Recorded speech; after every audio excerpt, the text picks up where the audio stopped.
let me explain something to you, because this may be heavy yet again in another morning devotional. Fancy that. But it's because truth is not proclaimed in this day and age in many churches anymore.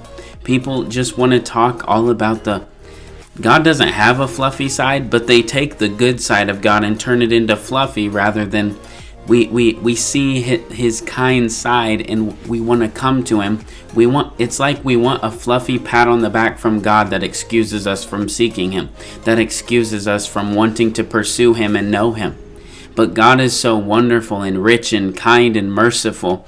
It should put a desire in you to want him, not to want sin after you hear that he'll forgive you of your sin. When I hear he'll forgive me of my sin, I don't ever want to commit sin again, because it's so wonderful that he'd want to forgive me, because he's so holy.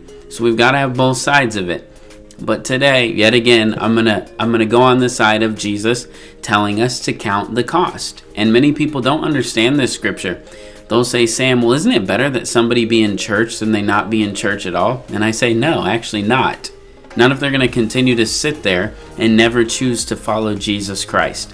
So let's see what Jesus has to say about this, and not what somebody's man-made reasoning has to say about this. So Luke chapter 14 and verse 25. The scripture says, a large crowd was following Jesus. Well, Sam, Jesus had a large following. Yeah, but he didn't when he died, did he?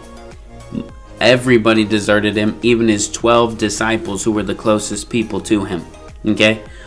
So it says a large crowd was following Jesus. He turned around and said to them, if you want to be my disciple, you must by comparison hate everyone else.